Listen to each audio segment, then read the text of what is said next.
Hello, this is Wayne Christian. Welcome to the Texas Legislative Update. And we're going to be doing probably two parts of this program because I have a good friend of mine, Dan Flynn, that we're going to be visiting with about the results of the entire legislative session and our opinion of the special legislative session, plus probably a little more between a couple of good friends in the conservative movement. So I hope you'll enjoy this first part of a two-part series in Texas Legislative Update. It's my privilege today to introduce a great friend of mine, Mr. Dan Flynn, State Representative from Van, Texas. Dan from Van. And we're glad to have Dan here. Dan is a gentleman that it's an honor to call a friend. And Dan has a little bit of history in finance. He and I share, but he's been at the big time. I've been just a little producer and trying to help folks out in a small area. But Dan was the commissioner of banking in the state of Texas. He's been president of several banks. And he also is the fellow who wrote the Texas State Banking Code. And Dan, we're glad to have you today on the program. Wayne, you make me sound great, and I love it. You can just keep on talking if you want. But actually, I was the deputy banking commissioner, and I was one of the authors of the Texas Banking Act of 1995. But the good parts is what I did, and the bad parts are the other folks. Yeah, I'll tell you what's funny, though, Dan. Now, here you're telling is one of the authors of the banking code, and probably the chief author. If I remember, Kenny Marchant had you come in to draw that document. And you're the guy that wrote the entire code that we operate under in the banking system in the state of Texas. And were you selected this session to be on any committee that had any type of influence toward the document that you wrote, Banking in Texas? No, I served on the powerful Veterans Committee this session. Well, indeed, that's an important committee. Yes, it is. But with a fellow with your talent in banking, the man that wrote the code, I think it says a little bit of leadership's lack of ability to utilize the true talents that the people sent up here. But that's probably another subject for another day. That's true, and I was disappointed. It's the first session that I haven't been able to serve as vice chair or certainly on that committee, and I missed being a part of that. But you know what we always find out around here, whether you're on a committee or not, there's still things that you can do to make the process work. Dan, let's talk a little bit about what happened on the closing, the next to the last day of the special session. We had kind of a breakdown. We did. There's one bill required of the legislature to pass each session, is there not? The Constitution asks us to do one thing, and that is have a balanced budget. Had a little glitch in the road last night, did we not? Could you kind of tell us what happened on this? I think what happened is a lot of the members decided and felt like that the way the bill was being presented was not something that we could support back home.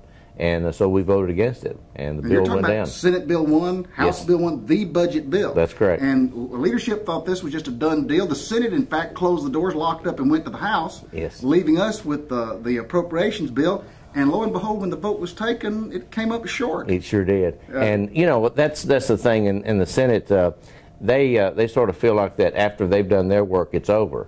And they forget there's two houses. I think rural Texas really benefited from this. Yes. Because I think it awakened some of the leadership, for sure, that maybe total control was not there. And tell us a couple of things that we were able to achieve. We went into a Republican caucus meeting. Right. And the leadership met with all of the members of the caucus, and several of us from rural Texas, at least I think, accomplished some good things for our citizens. I do too. And for the first time, the rural school districts are going to be a part of the study that determines the future. We need to get rid of this targeted revenue. It's something that all the rural schools cannot handle. It's been very difficult for them. One of the big things, and I've really been pushing it, and that's the investigation of these charter schools by the Gulan Institute. Very concerning. That's going to be a part of this bill. So charter schools that are teaching Muslim beliefs, is that what's going on here? What they're doing is they're teaching Islamic culture, where you cannot differentiate the culture from their religion. So basically, you're having a religion being taught when we've got fights all the time just to be able to say prayers, just to be able to say in the name of Jesus Christ, in the name of God, or God bless Texas. And that's being attacked, and here we are bringing in money and paying for construction and bringing in teachers from Turkey that have never taught before, and they're going to be teaching our kids. So that will be investigated because of the agreement last night. That's part of it. I had written a letter to Speaker Strauss 3 or 4 weeks ago asking him to please let the General Investigating Committee look into this issue. I've asked him to either that or create an interim study, because it was very concerning to me, and I was getting a lot of feedback from my folks back home. You know, let me say a little bit more about that agreement we got on funding for our rural schools and poor schools.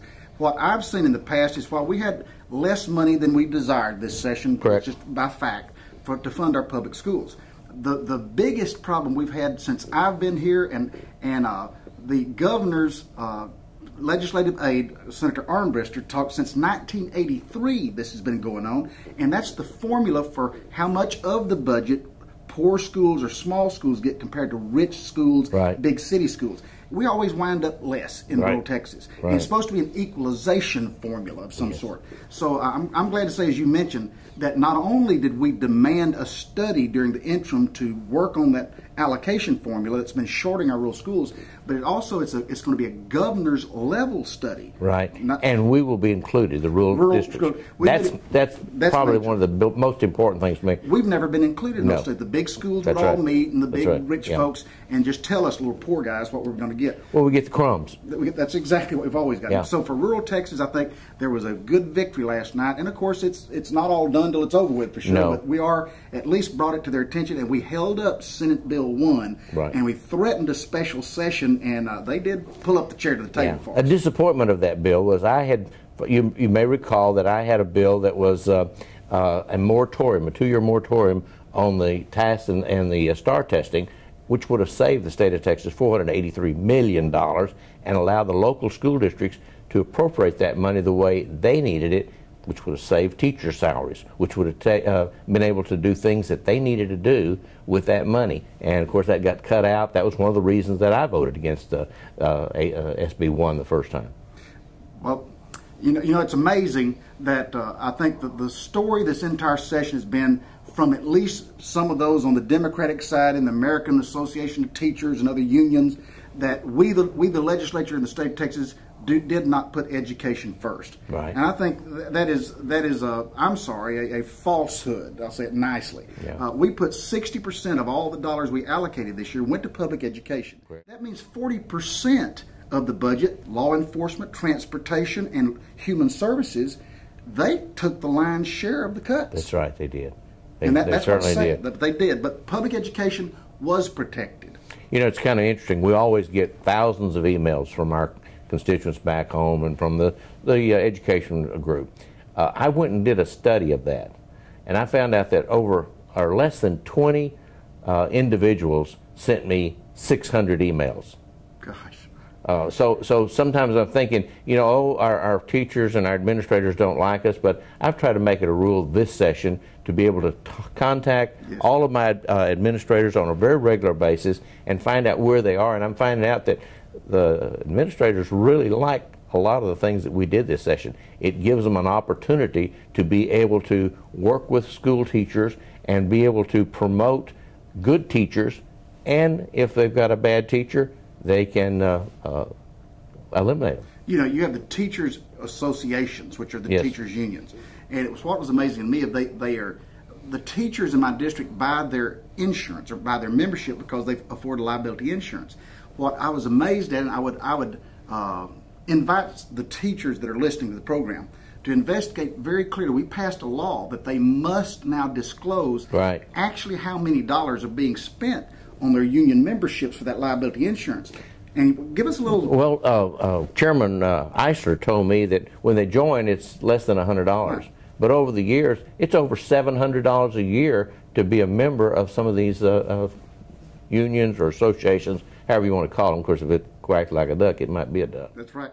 I live in a small community. You live in a small community. My best friends are school teachers. Yeah. I go to church with them. I go down to the lobby and eat dinner with them. We go on football games. We do all things kind of together. They are my very best friends. Hey, my mother-in-law, my sister-in-law, I wouldn't have Christmas lunch if I were mean to teachers. Believe me, it just doesn't work that way. It's family. That's right. And the amazing thing is that let's cover something else too. I think was it Senate Bill 8 or 6 that Eisler had that gave the powers that you're mentioning back to our local schools. Right. I kept asking, and like you're saying, people talk like we don't visit with educators. I promise my staff had every one of my superintendents on email alert asking how to vote bill after bill, and they begged for this ability because they did not desire to fire anybody if they didn't have to. No. And I asked my local teachers when I went home, I'd say, what about this giving power to move your salary down just a little bit as compared to laying off teachers. And everybody that I asked in the teaching profession, teachers, said, yeah, I'd rather take a little bit of a hit and not see anybody have to lose their jobs. Absolutely. And that's exactly why we did that Senate bill. Yeah, and I think by and large there's a lot of support. The only people that we were fighting were the unions or the associations. They're the ones that, and it's kind of the same old guys every time. They come up and they put misinformation out. That's right. And you know, something, just in closing the program today, you know, I always have bragging rights at the end of session. I just want to brag and tell you, Dan, you didn't make the Texas top 10 worst legislators in Texas Monthly. Neither did you get a card from Cecile Richards from Planned Parenthood, you know, condoning my having been a part of killing all their funding. So just as long as I got Planned Parenthood that's fighting against me, and I'm one of the 10 worst by the liberal media, I'm sorry, Dan. Some of us are celebrities in this thing, and some of us just work. Well, there's just a lot of people that stand on the backs of a lot of us hard workers.